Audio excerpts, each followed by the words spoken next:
శ్రీమతి Mary Kripabai గారి కథాంజలి 4వ భాగం 26/3/26 పెళ్లి చూపులు కథ. చక్రవర్తి ఇంకా లేవకుండానే అలానే ముద్దు నిద్రపోతున్నావేమిట్రా? ఈరోజు 10 గంటలకు పెళ్లి చూపులకు వెళ్దామనుకున్నాం కదా, త్వరగా లే అంటూ చక్రవర్తిని తట్టి లేపింది తల్లి జానకి. జానకి పిలుపుకి ప్రశాంతంగా కళ్ళు తెరిచి చూశాడు చక్రవర్తి. ఏమా, ఈరోజు పెళ్లి చూపులకు వెళ్ళక తప్పదా? నాకు వేరే పని ఉంది అన్నాడు. ఇంకా పనులేముంటారా? కష్టపడి చదువు పూర్తి చేశావు, రెవెన్యూ డిపార్ట్మెంట్లో మంచి ఆఫీసర్ అయ్యావు. ఆఫీసర్గా 2 నెలలైంది. ఇప్పుడైనా పెళ్లి చేసుకొని జీవితంలో స్థిరపడిన ఆయన ఇంకా ఆ పని ఈ పని అంటూ వంక పెట్టకు అంటూ వంటింట్లోకి వెళ్ళింది తల్లి జాన్. తల్లి మాటలకు చక్రవర్తి కళ్ళు ముందు తన జీవితంలో పడ్డ కష్టాలను ఒక్కసారిగా గుర్తుకొచ్చి, చక్రవర్తి తండ్రి రామారావు గారు పనిచేస్తూనే కొడుకుని చక్రవర్తి కూతురు క్రమశిక్షణలో పెంచి పెద్ద చేశాడు. చక్రవర్తి చాలా కష్టపడి చదివి మంచి ఉద్యోగంలో జాయిన్ అయ్యాడు. శిల్ప కూడా చక్రవర్తి బాటలోనే నడుస్తూ క్రమశిక్షణకు విలువ డిగ్రీ చదువుతూ జానకి రామారావు గారికి తగిన ఇల్లాలుగా పేరు తెచ్చుకుని ఒకే జీతంతో తండ్రి పడుతున్న కష్టాలన్నిటినీ గమనిస్తున్న చక్రవర్తి అంటే రామారావు గారికి చాలా అభిమానం, ప్రేమ. చదువు విషయంలో అనేక శ్రమలకొచ్చి విజయాన్ని సాధించిన చక్రవర్తి అంటే తల్లి జానకి కూడా ప్రత్యేకమైన మమకారం. తండ్రి తన స్కూల్ టీచర్గా చేస్తూనే నిరంతరం విద్యార్థులకు ట్యూషన్స్ చెబుతూ డబ్బు సమకూర్చడం చక్రవర్తి మరిచిపోలేని సంఘటనలతాయి. ఏమైనా సరే కష్టపడి చదివి పైకి రావాలని పట్టుదల చక్రవర్తిలో ఎదురయ్యి, చక్రవర్తి నువ్వు ఇంకా రెడీ కాలేదా అంటూ రామారావు పిలుపు ఈ లోకంలోకి వచ్చాడు. 15 గంటలో రెడీ అన్నాడు. వయ్యారంగా నడుచుకుంటూ వస్తున్న అమ్మాయి వైపు చూస్తున్నాడు చక్రవర్తి. అన్నయ్య, ఆ అమ్మాయిని సరిగ్గా చూసుకో, చెల్లెలు శిల్ప అన్నది. చక్రవర్తి చూపులు మరోసారి అమ్మాయిపై నిలిపాడు. మరీ లావు, మరీ సందం కాని పర్సనాలిటీ, చూడగానే మంచి కలర్ అనిపించేలా పెదవులకు రంగు వేసినట్లుగా కనిపిస్తూనే, మెడలో 5-6 వరుసలలో ఉన్న గోల్డ్ చైన్, బాగా గ్రాండ్గా ఉన్న పింక్ కలర్ శారీ, ఇంకా అలంకారాలన్నిటిలో ఏ లోపలే అప్సరసలా ఉంది. మనసులోనే అనుకుని, హైదరాబాదులో 4 అపార్ట్మెంట్స్ ఉన్నాయి, 50 ఎకరాల పొలం, ఇంకా మామిడి తోట వగైరా. మా అమ్మాయి ఘనంగానే పెద్ద మూట చెప్దాం. ఒక్క మాటలో చెప్పాలంటే నీకు ఎంత కావాలంటే అంతా ఇస్తాను. పరంధామయ్య గారి ముఖంలో దర్పం హుందాతనం కనిపిస్తూ చక్రవర్తి ఒక్కసారి ఇల్లంతా చూశారు. 4-5 నౌకర్లు హడావిడి పట్టుచీరలో అంతా కూడా హంగామాగా కనబ. నా పేరు లావణ్య, డిగ్రీ వరకు చదివాను అంది అమ్మాయి. గొప్ప కుటుంబంలో అమ్మాయి అన్న గర్వం ఆ అమ్మాయి ముఖంలో స్పష్టంగా కనిపి మనసులోనే అనుకున్నా, మా అమ్మాయికి ఉద్యోగం చేయాల్సిన అవసరం లేదు, అందుకే డిగ్రీలతో చదువు ఆపించేశాం, తనకి ఇంకా చదువుకోవాలని ఉద్దేశం లేదు అన్నాడు ఆయన తండ్రి. ఇంతలో సర్వెంట్స్ అందరికీ ఐస్ క్రీమ్ తీసుకువచ్చి అందరికీ ఇచ్చారు. చక్రవర్తి అమ్మాయి ఎలా ఉంది అని జానకి నవ్వి ఊరుకున్నాడు. ఆ అమ్మాయికి చదువుకుంది, అందముంది, అంతస్తు ఉంది, చక్రవర్తికి నచ్చకేం చేస్తుంది అనుకున్నది జాన్. ఇక వెళదామండి, తర్వాత ఏ విషయం కబురు చెప్తాం, మీరు కూడా మీ అభిప్రాయం తెలియజేయండి అన్నాడు రామారావు. ఆగండి, కారులో బెడుదురుగా డ్రైవర్ కారు తీసుకొని వాడు అక్కర్లేదండి, ఆటోలో వెళ్తాం సున్నితంగా తిరస్కరించాడు రామారావు. ఈ సంబంధంపై నీ అభిప్రాయమేమి కొడుకుని అడిగాడు రామారావు. 2 క్షణాలు మౌనంగా ఏదో ఆలోచిస్తున్నట్టుగా అలాగే కూర్చొని,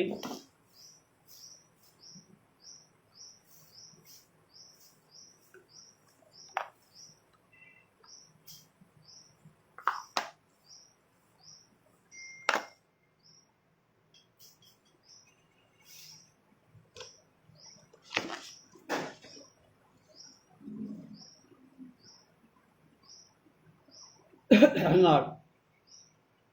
ఆ సంబంధం మనకు సూటబుల్ కాదు నాన్నగారు, అందుకే నచ్చలేదు. అక్కడే సోఫాలో కూర్చున్న జానకి ఒక్కసారి ఆశ్చర్యం. అదేమిట్రా, అంత మంచి సంబంధం కూడా నీకు నచ్చలేదా? కారణం ఏమిటో ఎలా చెప్పాలో తెలియట్లేదు. నాకు నచ్చల, అంతవరకు మాత్రం చెప్ప. మరో 2 నెలలు గడిచాయి. మరో సంబంధం రామారావు గారి దృష్టికి వచ్చి అదే విషయం భార్యకు కూడా. పోనీ ఈ సంబంధమైనా వాడికి నచ్చుతుంది. ఈయనే అమ్మాయి తండ్రి, ఇన్కమ్ ట్యాక్స్ ఆఫీస్. నాకు ఇదివరకే తెలుసు. చక్రవర్తికి పరిచయం చేశాడు తండ్రి. నమస్తే చేతులు జోడించాడు చక్రవర్తి. మరి కాసేపటికి అమ్మాయి కూడా వచ్చి చక్రవర్తి చూపులు ఆమె వైపే మళ్ళీ. మంచి రంగు, మంచి రూపం, కొత్త మోడల్ బంగారు నగలు బిల్లలాడుతూ ఉన్న మెడ లేటెస్ట్ మోడల్ శారీతో చాలా ఆడంబరంగా కల్పిస్తోంది. మనస్సులో అనుకున్నాడు చక్రి. మా అమ్మాయి చిన్నప్పటి నుంచి విలాసవంతమైన జీవితానికి అలవాటు పడి ఎటువంటి కష్టాలు తెలియవు. నాకు కాదుకు ఫ్యాక్టరీలు, కార్లు. నీ పేరేమిటమ్మా? జానకి. గీత. పేరు బాగుంది, అమ్మాయి కూడా బాగుంది అనుకుంది జానకి. ఈ అమ్మాయి అన్నయ్యకు తప్పక నచ్చుతుంది మనసులో అనే అనుకుంది శిల్ప చెల్లి.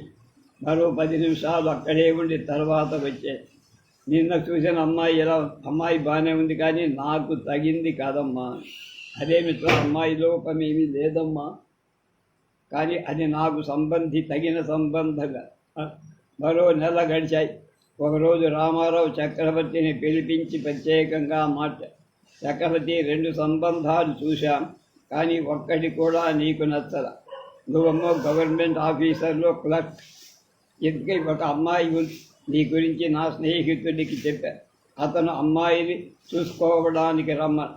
ఆ అమ్మాయి లెక్చరర్గా ఉద్యోగం కూడా చేస్తాను. నువ్వు ఒప్పుకుంటే ఒకసారి అమ్మాయి. అలాగే అన్నాడు. మరుసటి రోజే పెళ్లి చూపులకు వెళ్ళారు. ఆలేఖ్య మృదువుగా చెప్పింది పేరు. ఏదో ఆలోచిస్తున్న చక్రవర్తి ఆమె వైపు చూశారు. చక్రవర్తి మనసులో తెలియని అనుభూతి. ఆలేఖ్య చక్కని పేరు, చామల ఛాయ. రూపంలో అలంకారణలేమీ లేకుండా చాలా నిరాడంబరంగా, ముఖంలో చిరునవ్వు ఛాయలు కనిపిస్తాయి. అందంగానే ఉంది. లేత ఆకుపచ్చ షిఫాన్ జాకెట్, లెగిన్ శారీలో వనదేవతలా ఉంది. మాది పూర్తిగా మధ్య తరగతి కుటుంబం. చేస్తున్న క్లర్క్ ఉద్యోగం తప్పించి ఎటువంటి ఆర్థిక ఆలంబన నాకు లేదు. మా ఆలేఖ్యను నేను చదివించా అనడం కంటే తనే కష్టపడి చదువు అనడం సబబు.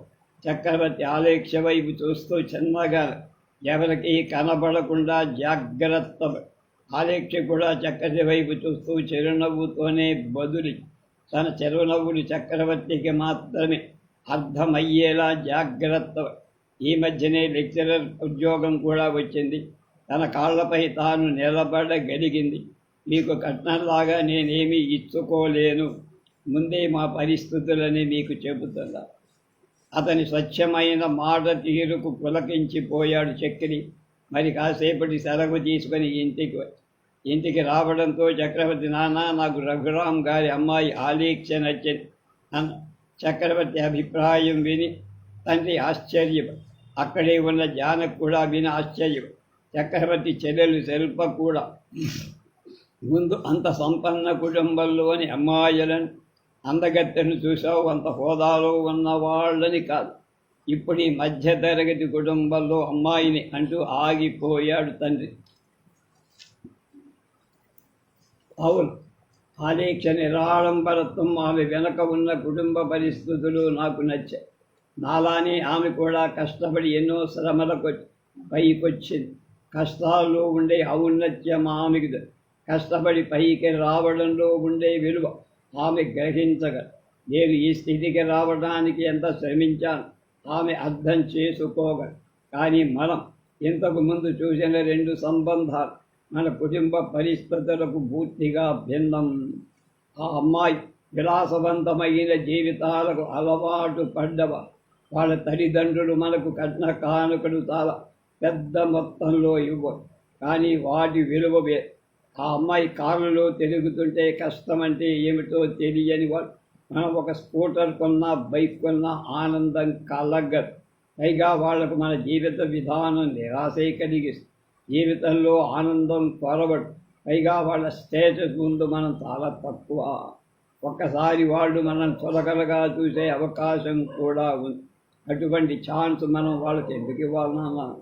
చక్రవర్తిలోని వ్యక్తిత్వం భావగర్భితంగా ఉన్న అతని ఆలోచనలు పరిస్థితులు అవగాహన చేసుకోగలిగి అతని విశాల హృదయాన్ని చూసి రామారావు జానకి శిల్ప ఆనంద భరితులు. చక్రవర్తి ఆలేఖ్యల వివాహ తమ ఆమోదాన్ని గ్రీన్ సిగ్నల్ తల్లిదండ్రుల అంగీకారాన్ని అందుకున్న చక్రి కరుల ముందు ఆలేఖ్య జిరుల మరోసారి అమ్మ మాసపత్రిక అక్టోబర్ 2000. హృదయ వైశాల్యం. సింధు ఏమిటన్నట్టు చూసింది సింధు భర్త కార్తీక్ వైపు.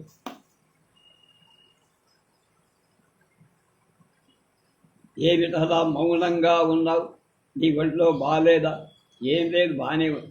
న్యూస్ పేపర్ చదువుతున్న కార్తీక్ టీపాయం మీద పడేసి సింధూజ దగ్గర టీవీపై ఉన్న క్లాత్ సరి చేస్తూ కార్తీక్ను గమనించాల. కార్తీక్ భుజంపై చెయ్యేసి కార్తీక్ వైపు చూసి సన్నగా నవ్వింది సింధు. ఆ నవ్వులో జీవం లేదని గ్రహించా. సింధు, మన పెళ్ళై 2 ఏళ్ళు కావాలి, కానీ నువ్వు ఏ రోజు సంతోషంగా ఉన్నట్టు నాకు కనపడు. ఏదో దిగులుగా పోగొట్టుకున్న దానిలా నిర్జీవంగా ఉంటుంది. ఏమిటలా? కారణం ఏమి? అలాంటిదేం లేదు, బాగానే ఉన్నా అంది సింధు. లేదు సింధు, ఏదో దాస్తున్నా. తను మనసు చదువుతున్నట్టుగా ఉన్న కార్తీక్ మాటలు సమాధానం ఏం చెప్పాలో ఎలా చెప్పాలో అర్థం కాలేదు. తన మనసులో ఉన్న సమస్య కార్తీకు చెబితే ఇంకేమైనా ఉందా? తన కాపురం మటాష్. కార్తీక్ తనను అపార్థం చేసుకొని తన జీవితం తెగిన గాలిపటం అయిపోయి. అందువల్ల కార్తీక్ ఎంతగా బతిమాలిడా ఏమీ చెప్పకూడదు. కార్తీకమేం సింధు, నాకు చెప్పకూడని విషయమా? లేదండి, నాకే సమస్య లేదే. వారం రోజుల తర్వాత ఒకరోజు కార్తీక్ అనుకోకుండా ఆఫీసు నుండి 1 గంట ముందుగా వచ్చారు. వాళ్ళు సింధూజ కనపడకపోయే బెడ్రూమ్ వైపు వెళ్ళారు.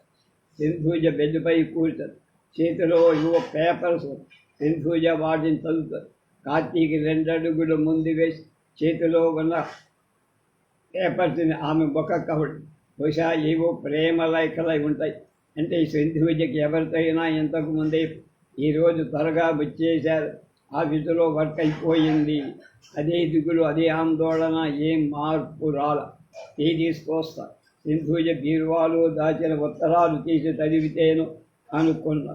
సింధు, ఆ రోజు ఎక్కడికైనా వెళ్దామా? షికారు నీ మరో నెల గడిచి ఆ రోజు కార్తీక్ ఆఫీసర్ పేపర్స్ ఇంటి దగ్గరే మర్చి వెళ్ళిపోయి పేపర్స్ కోసం 1/2 గంటలో మళ్ళీ ఇంటికి వచ్చి కార్తీక్ వచ్చేసరికి సింధూజ మళ్ళీ అదే ఉత్తరం చదువుతూ కార్తీకును చూసి కంగారు పడి దాచి కార్తీక్ గమనించనట్టుగా ఆఫీస్ పేపర్లు మర్చిపోయాను.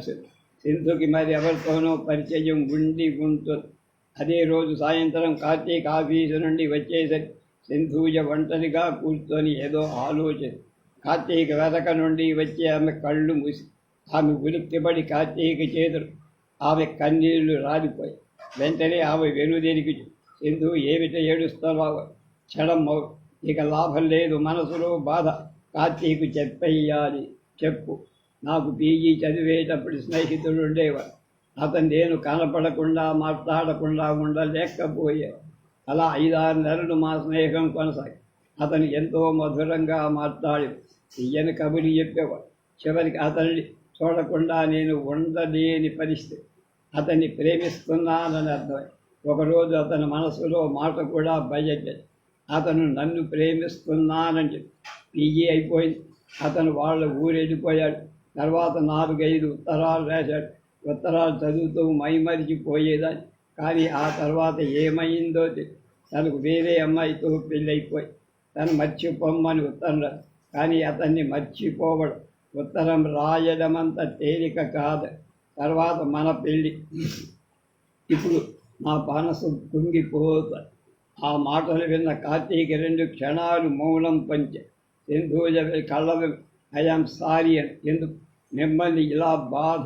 నువ్వేం తప్పు చేశావు? ఇందులో నీ తప్పేం లేదు. ఎటువంటి మోసం లేకుండా మనస్ఫూర్తిగా అతన్ని ప్రేమించావు. అతను నిన్ను మోసం చేయి, దానికి నువ్వేం చేస్తావు? బాధపడు. నువ్వు అలా బాధపడితే నేను చూడలేను. కార్తీక్ ప్రేమకు చలించిపోయింది. అవును సింధు, అతను అలా చేయడమే కారణం ఏమై ఉంటుంది? అప్పట్లో నువ్వు ఎంతగా వ్యధ చెందావు, ఎంతగా కుమిలిపోయావు. ఊహిస్తూ ఉంటే బాధగా ఉంది. పోనీ ఒక పని చెయ్యని, అతను ఎందుకు అలా చేశాడు తెలుసుకుంటుందే బాగుంటుంది. దౌ అంటూ గట్టి, ఎందుకలా మీ విశాల హృదయంలో, మీ అనురాగంలో నాకు అతనిపై ఉన్న ప్రేమను పూర్తిగా చెరిపేసి, మోసం చేసిన వాణ్ణి అన్నిసార్లు తలుచుకొని అతని కోసం అంతగా పరితపించిపోవాల్సిన అవసరం లేదు. బీరువా తెరిచి ఉత్తరాలు చించి డస్ట్బిన్లో వేసింది సింధూజ వైపు ఆశ్చర్యం. నీ ప్రవర్తనతో నా మనస్సులోని బాధ తీసేసి నా మనస్సును పరిష్కరించి, ఇప్పుడు నా మనసు నిండా మీరే ఉండవు. నా మనసు ఇప్పుడు ప్రశాంతం అంటూ కార్తీక భుజంపై ఇంతకాలం దగ్గరున్న రత్నాన్ని పట్టించుకోబడి రాయి కోసం వెతుకారు. ఇక నుండి ఆ రత్నాన్ని అపురూపంగా చూసుకుంటారు అంది సింధూజ. కార్తీక్ సింధూజ మాటలకు కొండంత తృప్తి పొందాడు కార్తీక్. బాపు మాసపత్రిక అక్టోబర్ 2000. బాంధవ్యం. విపరీతమైన జ్వరంతో బాధపడుతున్నాడు వాసుదేవ్. అనుకోకుండా అతనికి ఆ రోజు విపరీతమైన జ్వరం, టెంపరేచర్. బెడ్ పై నుండి లేవలేకుండా ఆ రోజు తను డ్యూటీకి వెళ్ళలేదు. ఒళ్ళంతా నొప్పులతో జ్వరం విపరీతంగా. ఆ రోజు తను అర్జెంటుగా చేయాల్సిన ఆఫీస్ వర్క్ ఏమైనా ఉందా? అయినా తను ఆఫీసులో వెళ్ళలేదు. వాసుదేవ్ విద్యుత్ శాఖలో ఆఫీసర్ హోదాలో ఉన్న బాధ్యత గల ఉద్యోగి. అతని భార్య ఉషారాణి కూడా రెవెన్యూ డిపార్ట్మెంట్. ఏమిటంటే ఈరోజు మీరింకా లేవనేలేదు, ఆఫీసుకి వెళ్ళరా? లేదు ఉషా, బాగా జ్వరంగా, ఈరోజు నేను డ్యూటీకి వెళ్ళని, ఆఫీసుకి లీవ్ పెట్టు. సరే మీ ఇష్టం. వెంటనే వాసుదేవ్ ఆలోచనలు ఉషారాణి వైపుగా. తన భార్య ఉష ఒక పెద్ద ఆఫీసర్, తను పెద్ద హోదాలో ఉన్నదని ఆమె ఇప్పుడు భావిస్తూ ఉద్యోగం చేయని స్త్రీలపై చిన్నదు, తక్కువ హోదా ఉద్యోగం చేసే వాళ్లపై కూడా అంతే. ప్రతిరోజు క్రమం తప్పకుండా ఆఫీసుకు వెళ్ళడం. తను ఉద్యోగం చేస్తుంది కాబట్టి ఇంటి పనులు, ఇంటి వ్యవహారంతో తనకు సంబంధం లేనట్టు వ్యవహరించడం ఆమెకు అలవాటే. ఆమె ఉద్యోగ విషయాల్లో పడి భర్త, పిల్లలను కూడా అంతగా పట్టించు. ఇంటిలో పని చేయటానికి ఒక పని మనిషి, వంట చేయటానికి మరో మనిషి. తనకు భార్యగా సరదాగా గడుపుదామని ఉంటుంది కానీ ఆమె ఆ అవకాశమే తనకు. కాసేపటికి జ్వరం మరియు జ్వరం చూస్తే చాలా ఎక్కువ. ఒక్కడినే హాస్పిటల్కి వెళ్ళడం కూడా కష్టం, చాలా నీరసంగా కూడా. ఈరోజు ఉష కూడా సెలవు పెట్టి ఇంట్లో ఉంటే బాగుంటుంది, కానీ ఆమె అంగీకరించదని వాసుదేవుకి. నేను ఆఫీసుకు వెళ్తున్నానని. అయితే ఈరోజు మీరు డ్యూటీకి వెళ్ళనట్టేగా. ఉషారాణి ఆఫీసుకు వెళ్ళి తన సీట్లో ఇంతలో క్లర్క్ కళ్యాణి వచ్చి రిజిస్టర్లో కళ్యాణి, ఏమిటి నేను ఆఫీసుకి సెలవు పెట్టావంది ఉష. అవును మేడం, నిన్న మా వారి కొట్లో బాగుండలే, జ్వరం వచ్చి బెడ్ మీద నుంచి లేవలేకపోయా. దాంతో నేను చాలా కంగారు పడ్డా. ఆయన పరిస్థితి చూస్తే నాకు చాలా జాలి. ఇక ఆఫీసుకు రావాలనిపించలే. వెంటనే ఆయన హాస్పిటల్కు అయితే మాత్రం ఆఫీసులో ఇంత బిజీగా ఉంటే నువ్వు సెలవు పెట్టడం ఏమిటి? అదేమిటి మేడం, విషయం మీకు వివరించి చెప్పా కదా. తప్పనిసరి పరిస్థితుల్లో లీవ్ పెట్టాల్సి వచ్చింది. నువ్వు లీవ్ పెట్టడానికి కారణం విన్నాను కదా, అంత మాత్రానికి లీవ్ పెట్టాలా? ఉషారాణి మాటే కళ్యాణి చాలా కోపం. అదేమిటి అలా మాట్లాడతారు? అందరి మనస్తత్వం ఒకటిలా ఉండదు. మా వారికి జ్వరం వస్తే నేను చాలా ఆందోళన.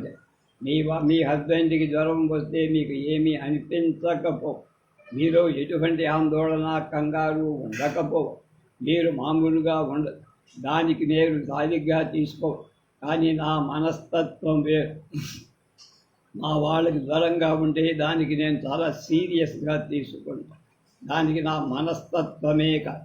అయినా కుటుంబంలో వ్యక్తుల మధ్య అనురాగం, ప్రేమ, సానుభూతి, జాలి, దయ, మమకారం అనేవి ఉండాలి. కానీ అవి లేకపోతే అది కుటుంబం ఎలా అవుతుంది మేడం? హాస్టల్ రూమ్ అవుతుంది. లేకపోతే అది ఆఫీసే. జీవిత భాగస్వామి అన్న తర్వాత అతని కష్ట సుఖాల్లో పాలు పంచుకోవాలి కదా. మనం ఉద్యోగం చేస్తుంది సుఖంగా జీవించడం కోసం కాదు, ఉద్యోగమే జీవితం కాదు కదా. జీవితంలో ఒక భాగమే చంపపై చెల్లున కొట్టినట్టు ఫీల్ అయింది. తనకు తనే ఆత్మవిమర్శ. కళ్యాణి చెప్పిన మాటలు అక్షరాలని కుటుంబ బాంధవ్యానికి సరైన అర్థం చెప్పి తనెప్పుడు అలా ఆలోచించలేదు. ఈరోజు తన భర్త జ్వరంతో బెడ్ పై నుండి లేవలేని పరిస్థితులు ఉంటే తను మామూలుగానే ఆఫీసుకు వచ్చేసి ఆఫీసు బాధ్యతలు అవసరమైవే కానీ కుటుంబ వ్యక్తుల మధ్య అది జీవిత భాగస్వామిల అన్యోన్యత మరి అవసరం. ఈ రోజు నుండి తను కూడా జీవిత భాగస్వామి, ఇతర కుటుంబ సభ్యులను పట్టించుకోవాలి. ఈరోజు తన భర్త జ్వరంతో ఎంత బాధపడుతున్నాడు అనుకుంటూ ఒకవైపు పేపది, మరుసటి రోజుకి లీవ్ లెటర్ రాసి టేబుల్ పై పెట్టింది. Usharani. Andhra Bhoomi వారపత్రిక, November 2000. Phobia.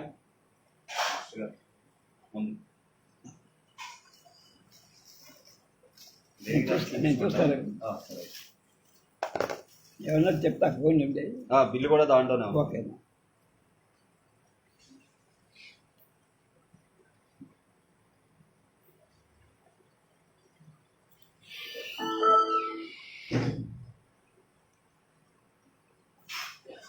Phobia.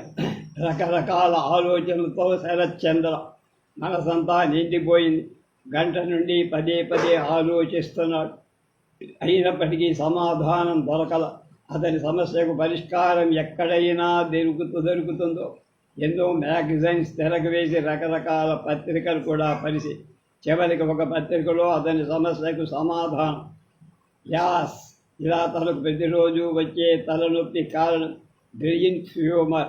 అయ్యో, 10 రోజులుగా శరత్చంద్ర తలనొప్పితో బాధపడుతున్నాడు. నొప్పికి కారణం ఏమిటో అతనికి ఎంతో బతకకుండా ఉంది. తర్వాత అవును, ఈ తలనొప్పి కారణం బ్రెయిన్ ట్యూమర్ అయి ఉంటుంది. ఒకసారి డాక్టర్ దగ్గరికి వెళ్తే అనుకుని, ఓహో, ఒకవేళ డాక్టర్ ఏమైనా భయంకరమైన వ్యాధి అని చెప్తే తను తట్టుకోలేడు మనసులోనే అనుకున్నాడు. ఇంతలో కాలింగ్ బెల్ మోగి, హలో రమణ, రా కూర్చో, పొద్దున్నే ఏమిటి వచ్చావన్న. ఈరోజు నీకు బ్యాంక్ ఇంటర్వ్యూ ఉంది కదా, గుర్తు చేద్దామని అన్న. నాకు ఇంటర్వ్యూకి వెళ్ళాలనిపించలేదు, నిరుత్సాహంగా అన్నాడు శరత్. అదేమిటి? నా హెల్త్ ఏం బాగుండలేదు. అదేమైంది అడుగుతారు. తలనొప్పిగా ఉంది, చాలా విసుగ్గా. ఏం మాట్లాడాలో అర్థం కాక మౌనంగా వెళ్ళిపోయాడు రమణ. బ్రెయిన్ ట్యూమర్తో బాధపడే నాలాంటి వాడు ఇంటర్వ్యూ ఎందుకు? నిరుత్సాహంగా అనుకున్నాడు. మరో వారం గడ్డాయి. శరత్చంద్ర తలనొప్పి తగ్గినట్లు అనిపించి తలనొప్పి విషయంలో కాస్త రిలీఫ్ అనిపించింది. మరో సమస్య, గొంతు మింగుడు పడకదు. తలనొప్పి కాస్త తగ్గిందనుకుంటే ఇది. తను గొంతు క్యాన్సర్ ఏమో అనే భయంతో, మానసికమైన ఆందోళనతో చిక్కి శల్యమైపోయాడు శరత్. పోనీ ఒకసారి డాక్టర్ దగ్గరికి వెళ్ళి గొంతు నొప్పితో ఏం చెయ్యటానికి పాల్పో. డాక్టర్ దగ్గర వెళ్ళడానికి భయపడి అలాగే గొంతు నొప్పి ఏమైనా తగ్గుతుందో మేమంటేదు ఆదిదుడు. ఎంతకీ తగ్గల. శరత్చంద్రకు పెళ్లి చూపులంటూ వాడు ఫోన్ చేసి, ప్రస్తుతం నేను బిజీ వర్క్లో ఉన్నానని, ఇప్పుడు కాదని వాయిదా వేస్తూ, తనకు గొంతు నొప్పి క్యాన్సర్ వల్లనే అయి ఉంటుందని, అందువల్ల ఇప్పట్లో పెళ్లి ఆలోచన పెట్టుకోకూడదు అనుకుంటూ గట్టిగా తీర్మానించాడు. రకరకాల అనుమానాలు అతని జీవితం నిస్తేజంగా తనలో ఏదో భయంకరమైన అనారోగ్యం ఉందని శరత్చంద్ర నమ్మకం. అందువల్ల ఏ పని చెయ్యలేకపోదు. చేస్తున్న ప్రైవేట్ ఉద్యోగం మీద కూడా ఆసక్తి తగ్గిపోయి, ఏమిటి తన తల తిరగడం, కాసేపు అలానే బెడ్ మీద పడుకొని. అసలు ఒకసారి డాక్టర్ దగ్గరికి వెళ్ళి లేదనుకో. చివరికి ఒకరోజు డ్యూటీకి వెళ్లకుండా సెలవు తీసుకొని ఇంట్లోనే ఉండిపోయాడు. ఆ మరుసటి రోజు శరజ్వరం తగ్గి వచ్చి దాంతో కంగారు అనుకున్నంత అయ్యింది అనుకో. ఇక ఈ జ్వరం తగ్గదేమో. రమణ వచ్చి కూర్చో అన్నా. ఏమిటలా నీరసంగా? అరే, బాగా జ్వరంగా ఉంది, డాక్టర్కి దగ్గరికి లేదా వెళ్ళాల. ఎందుకలా పద, ఏమిటి సార్ ప్రాబ్లమే? నో ప్రాబ్లం, మామూలు జ్వరం. ఈ మందులు వాడితే జ్వరం 2 రోజుల్లో కంట్రోల్. అనుమానం అక్కడే నిలబడ్డాడు. ఏమిటి చెప్పండి, ఏమిటి మీ అనుమానం? అక్కడ నాకు ఒక జ్వరమే కాదు, ఇలా చాలా ఉన్నాయి. ఏమిటో అవి చెప్పండి. నాకు తరచూ తలనొప్పి, అది చాలా తీవ్రంగా వస్తుంది. నో శరత్చంద్ర, మీ అనుమానాలని నిజం కావయ్యా. మీరు అనవసరంగా ఏవేవో ఊహించుకొని అలా ఫీల్ అవుతుంది. మరి నా సమస్యలంటికి కానీ మీకు రక్తహీనత, దానివల్ల మీలో కొన్ని బలహీనతలు కనిపిస్తాయి. మీరు చెప్పిన సమస్యలన్నీ రక్తహీనతకు సంబంధించి నేను వ్రాసిన మందులు వాడితే అది తగ్గిపోతుంది. మీరు అనవసరంగా కంగారు పడుతారు. మీరు సింపుల్ ఎనీమియా మాత్రం. శరత్చంద్రలో అనుమానాలని పటాపంచలై మటుమాయ. తను అనవసరంగా ఏవేవో అలా అనుకున్నాక అతనికి ఎక్కడి లేని ధైర్యం వచ్చింది. నవ్య వారపత్రిక, నవంబర్ 2005.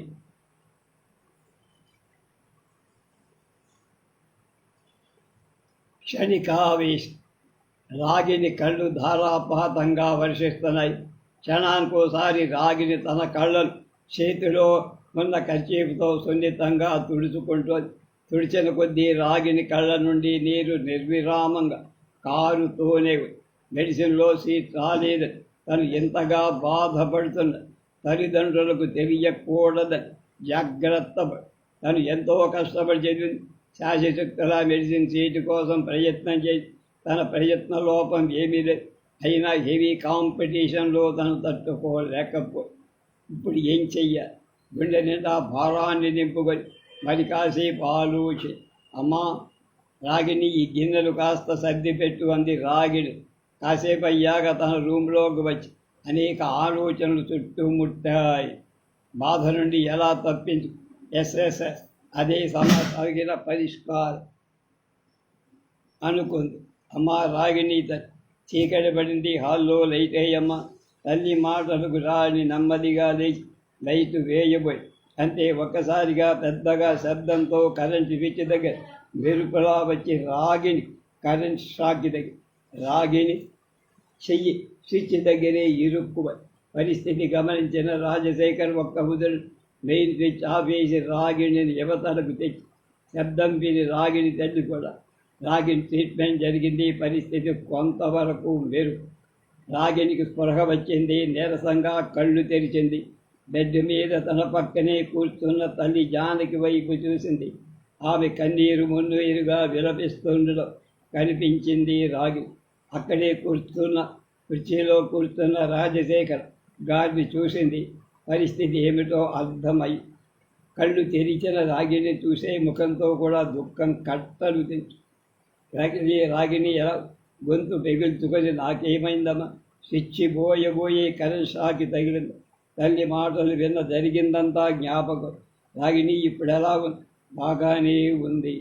తనకు జన్మనిచ్చిన తల్లిదండ్రులు తనకు కరెంట్ షాకి తగిలితేనే ఎంత విలవిల్లాడిపోయారు, ఎంతగా చలించారు. నిద్రాహారాలు మానేసి తను చూస్తూ, రాగిణి ఏమిటమ్మా ఆలోచి? ఏం లేదమ్మా, జరిగిన విషయాన్నే ఆలోచి. తన తల్లిదండ్రులు తనకు మెడిసిన్లో సీట్ రాలేదు. ఆ క్షణమే బాధపడ్డ. తర్వాత ఆ విషయం మర్చిపోయి, రాగిణి ఈ జ్యూస్ తాగు. తల్లిదండ్రుల ఇంతటి అపురూపమైన ప్రేమ కాదనేనా తను అలా మూర్ఖంగా ఆలోచించింది అనుకో. జీవితంలో మరెప్పుడు ఇలాంటి పిచ్చి పనులు ఆలోచనలు రాకూడదు అను. ఆంధ్రభూమి వారపత్రిక, డిసెంబర్ 2005. హలో. ఆ రోజు బుధవారం కావడంతో ప్రియదర్శిని మార్కెట్లో వస్తుందని ఆతృతో బుక్ షాప్కి వెళ్ళి ప్రియదర్శిని పత్రిక కొని గబగబా పేజీలు తెరగవేసింది చంద్రి. పత్రికలో ఉన్న పేజీలనే నిరాశ మిగిలి మరో 2 నిమిషాలాగి మళ్ళీ పత్రికలోని పేజీలన్నీ తిప్పి ఎన్నిసార్లు పత్రిక తీసినా ఒకటే జవాబు, ఏం చెయ్యదు. హలో అవతలకడు. హలో సార్, నాకు చిన్న ఇన్ఫర్మేషన్ కావు. నేను మీ పత్రికకు చాలా కథలు పొందా. ఒక్కటి ప్రచురితం కారణం కథల పరిశీలనలకు సుమారు 6 వారాలు పడుతుందమ్మా. యోగ్యమైన వాటినే దాన్ని తీసుకుంటాం. ప్రచురణకు స్వీకరించకపోతే స్టాంపులు ఉన్న కవర్ పంపితే మీ కథ మీకు పంపిది. కథలు పరిశీలించేది ఎవరో చెబుతారా? కథల పరిశీలన చేసేది నేనే. నా పేరు మహేంద్ర, మీ పేరు చంద్ర. సరే, ఈసారి అలా చేసుకోనండి. స్టాంపులున్న కవర్ కూడా పంపడు. థ్యాంక్ యూ సార్ అంటూ ఫోన్ పెట్టేసిన మహేంద్ర మాట చంద్రిక చెవుల్లో ప్రతిధ్వనిస్తూనే ఎంతటి మనోహరమైన గాథ.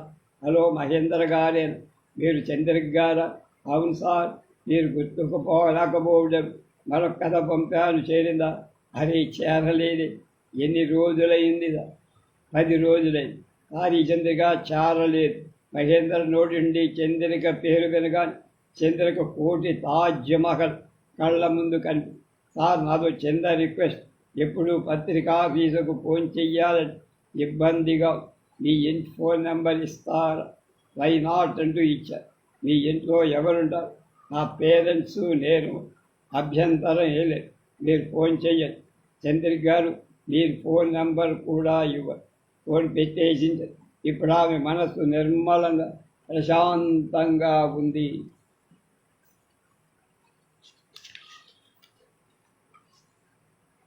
ఆమె ఆలోచన మళ్ళీ మహేంద్ర వైపే. కాలచక్రంలో 6 నెలలు గది ఏదో ఆలోచిస్తూ కూర్చున్న చంద్రిక ఫోన్ మోగటంతో తీసే. హలో, నేను మహేంద్ర, పత్రికాఫీస్ పని మీద మీరు వస్తున్నారు. సాయంకాలం నిన్ను చూడాలని, నిన్ను కలవాలని అనుకోండి. చాలా సంతోషం.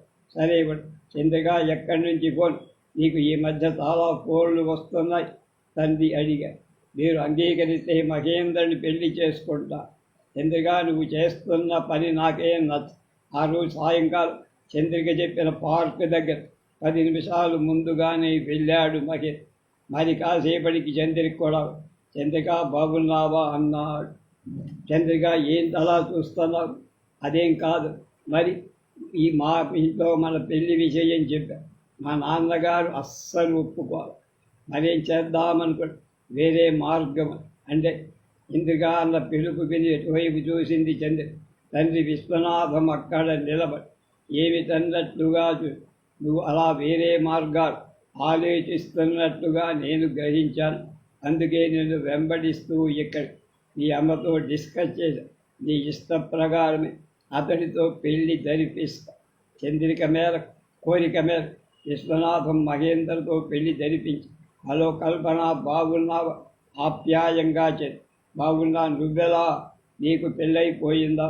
మా వారు ఆఫీసులో పేరు మహేంద్ర. ఉలిక్కిపడింది కల్పన. ఏమిటి? ఆ ప్రియదర్శి అనే పత్రికలో పనిచేస్తా ఆయనేనా? ఏదో అనుమానంతో అడిగింది. అవును, తెలియదేమిటి, ఆయన చాలా భయంకరమైన శారీస్టు కూడా. మన క్లాస్మేట్స్ కొందరు పెళ్లి చేసుకొని అతని చిత్రహింసలు భరించలేక కొందరు ఆత్మహత్య చేసుకొని, నువ్వు చాలా తెలివిదాని గల. వెంటనే మోసపోయి వెంటనే ఒక్కసారి ప్రపంచం తల కిందైనట్టు వీలయ్యింది. అమ్మా ఏమని? అమ్మా, నేను ఎంత చెప్పినా విన్నావుగా, నీ పంతమే నెగ్గించుగలను. ఇప్పుడేమని? పూర్వకాలం పిల్లలగానే అటు 7 తరాలు ఇడ్డ నిర్ణయాలు తీసుకు నా పెద్దరికం పనికిరాదంటూ పక్కన పెట్టి అంటూ విసురుగా అక్కడి నుంచి వెళ్ళిపోయాడు. తండ్రి మాటల ద్వారా నిజాన్ని గ్రహించింది కానీ తను ఈ నిజాన్ని గ్రహించడం ఒక జీవితకాలం లేట్ ఆరుద్ర అన్నట్టు అయి తండ్రి మాటల చంద్రిక చెవుల్లో ప్రతిధ్వనిస్తుండ ఆమె చేసిన తప్పులని ఒక్కొక్కడిగా ఆ మనస్సాక్షి ముందు కనిపించగా ఆమె మౌనంగా రోధిస్తూ దోషిలా నిలబడింది. చిలుకు మాసపత్రిక, డిసెంబర్ 2005. రేపు సంస్కారం అనే కథ.